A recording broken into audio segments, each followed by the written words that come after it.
by and large, tariffs are good for us, and let me break it down. If politics were a video game and the president were a character you could play, tariffs would be your most powerful economic move. But what's a tariff? Basically a tax any business has to pay to bring goods into a country. The USA is uniquely a reasonably big country with a huge consumer class by global standards. So most every sizable company in the world needs to sell here.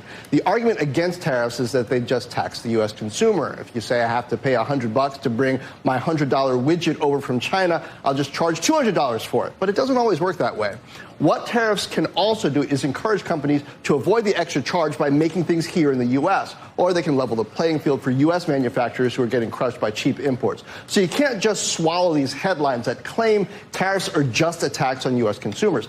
If tariffs always dramatically raise prices for consumers, why didn't that happen in 2018 and 2019? The truth is that the U.S. has been so focused on making it easy to import goods from other countries that we've made it reflexive for other countries to tariff U.S. products while we let overseas goods flood in, and tariffs can't stop that, Joe. Well, that was fantastic, John.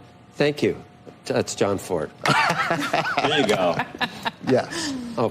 All right, guys, so we got to talk about this panel discussion on CNN that I think is a great example of why we need more businessmen, regular working people, people who've actually had real jobs, that have actually participated in the real economy, running for office and being in positions of power, rather than career politicians who've never had a real job outside of being a politician, journalists, and academics, right? Because people who've actually had real life, real world experience, okay, who've actually worked in these industries, understand business and how things actually work more so than these propagandists on the mainstream liberal media, who live in a world based off theories and not reality, right? The people that live in reality and actually understand how things work empirically, because we've observed how these things work, we've actually seen the cause and effect of these things, understand that, hey, it's not as simple as the mainstream liberal media and the journalists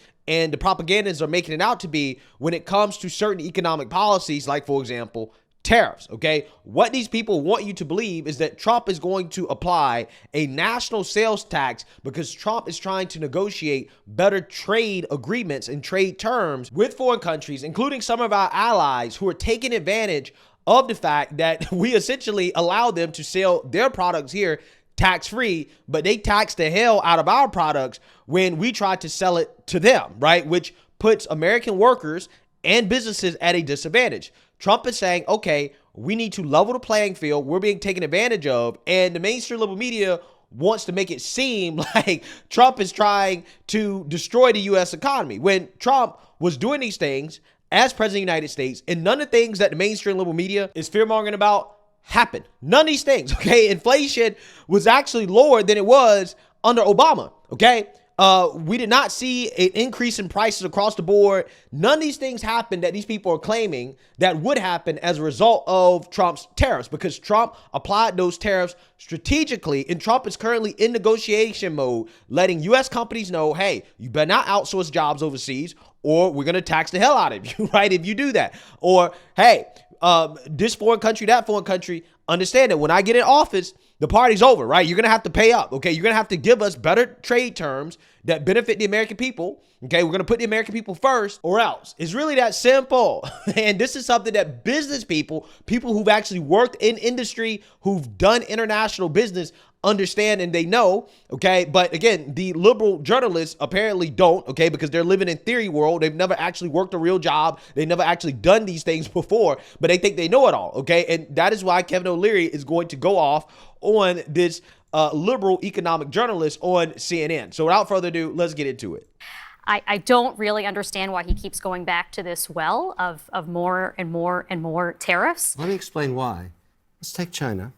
Let's take an example that every American understands, TikTok. Everybody knows TikTok.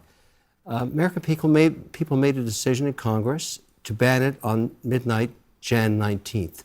The supreme leader of China said, no, we're going to use your court systems to litigate the American people so that doesn't happen. I can't do that in China. The supreme leader would never let me do that. I can't protect my IP there. Chinese have been screwing my 45 businesses for 35 years. I like the idea of going to war with China with tariffs to change behavior. But it didn't change behavior. All it did was hurt Because we've American had companies. weak leadership that doesn't know how to implement. This is the same leadership. It was No, Trump who it launched started the with trade Biden, war with. then it was Clinton saying, let's democratize China, let's show them democracy, and they'll play fair in the But to WTO. Catherine's point, It's she's time saying, to raise tariffs at China to 400%. Hang on a second. Trump already raised tariffs on China. Not enough. Not there enough. have been many studies The showing that U.S. companies and consumers are the ones who bore the cost. Academic study. I'm doing business in China. I'm actually doing business there. Yeah. I'm actually working American there. There's no companies, academics in my Where companies. do you think they buy their inputs from? Let me explain something to you. From China. The Chinese It steal hurts my American IP. They make the same product with the molds that I pay for there. They Okay. ship them into this country under a different brand. I don't like it anymore, and I've been trying to solve this for 30 years. If you tariff everything from China at There's no 60%, academic in my world. I'm you're going to be doing business paying in more America. for the Let me stuff let you Catherine buy. finish You're her going to be thought real paying quick more for the before you stuff jump you buy. back. They knew even in the 1600s you're wrong. that you should I'm not not tariff buying it. inputs. Kevin, Let's just just take a yoga Every mat. American. Kevin, Put a just let her 400% finish. tariff on a yoga mat. We'll make it in Vietnam, or make it in India, or make it in America. We won't buy anything from China. And the It will Supreme still Leader be will more come, expensive. He'll come it to New will York. be more expensive. No. Absolutely, it We would won't be. buy it from there. Wait, What do you mean we but won't buy also, it from there? Hold on one second. Well, see, this is what I'm talking about. Real businessman who's actually done this before, real life, understands how this works versus academic, right? Versus woman who went to Princeton, studied anthropology, and now all of a sudden she's an expert in economics because she read a few studies, right? What Kevin O'Leary is basically saying is this, is that China takes advantage of American businesses and does not allow American businesses to do business in China the same way that Chinese businesses can do business in America, okay? And that puts American businesses at a disadvantage. Now, this woman is operating with the theory that, well, if Trump decides to tariff China 400%, then that's just going to increase the cost of all the goods no matter what, right? When the reality is that what you do is that you apply these tariffs, or you use these tariffs as negotiation to get other countries to the negotiating table to allow for American businesses to have a more even playing field when it comes to doing business in China. Now, some people may ask, well, why does Kevin O'Leary wants to do business in China? Well, because China is a large market, right? China's a market just like the European Union's a market, all these other places a market. Also, China has cheap labor. Yes, there are things that American businesses want to take advantage of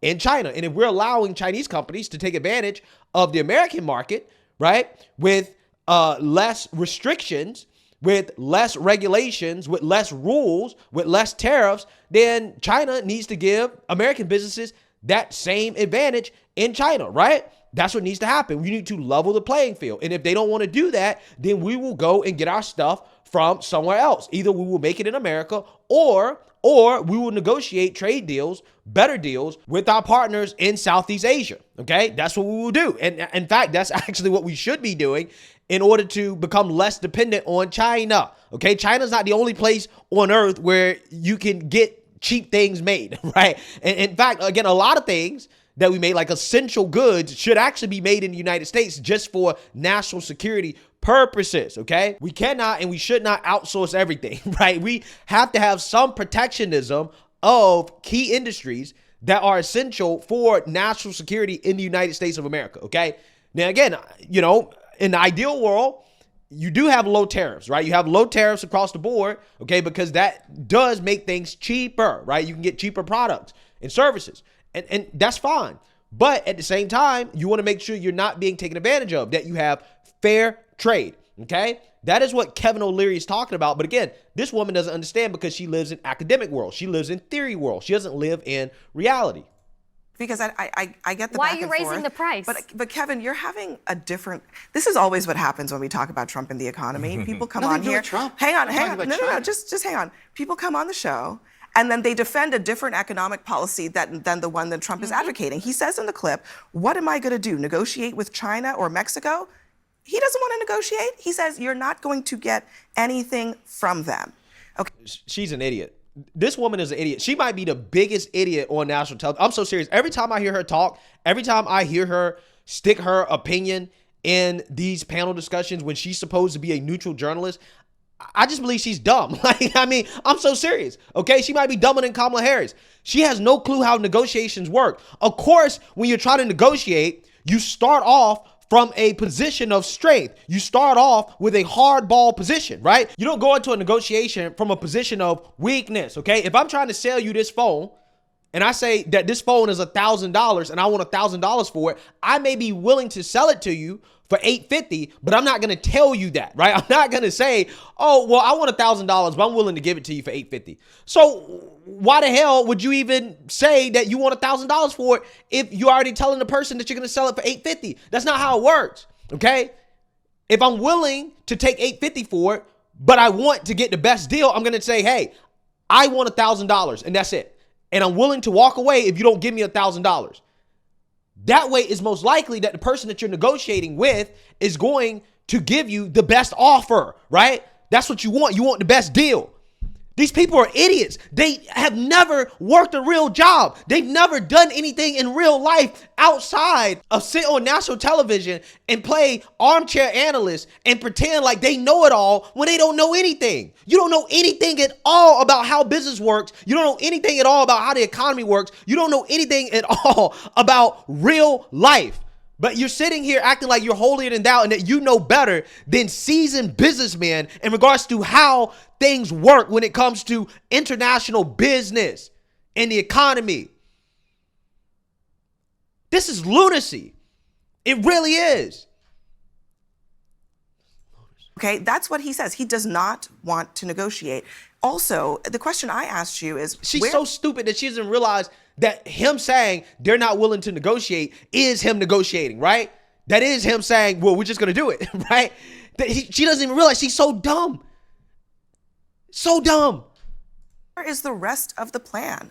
Where is the rest of the economic plan? Well, why don't you just look at his track record for the last, the term that he had? No inflation, fantastic wage growth. I mean, look, he actually sat in the seat at the White House. 2020. You may not like what he did. President you may not like Trump him, was president in 2020. But I don't remember 9% inflation when he was I remember 18% unemployment. I mean, I remember... What happened when that was going on? A pandemic that he bungled. Are you saying he created the virus? No, but he absolutely made it worse. How?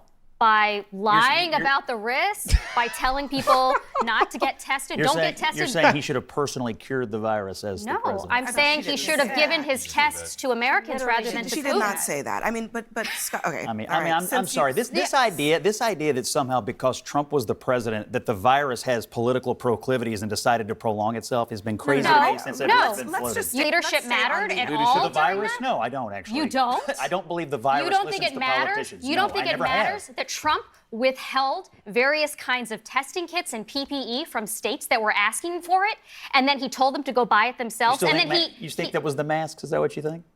And then he outbid them for it, so they couldn't buy it. And then he sent it to Putin. No, I was talking about virus. I do want to get back to... See, these people are so disingenuous, especially when it comes to talking about the pandemic. I just wish one time one of these conservatives would ask these liberals who keep trying to blame the economic situation that happened during COVID on Trump, what would Democrats have done differently that would have prevented those job losses? What would they have done differently? Please articulate. Because the job losses happened as a result of Democrats shutting down their economies. The job losses didn't happen because we didn't have enough masks, we didn't have enough PPE. That's all nonsense.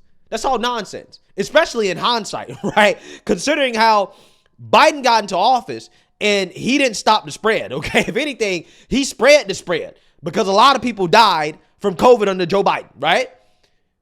So what is it that Democrats would have done differently considering how their policies and what they advocated for in their states are the main reason why we had so many job losses?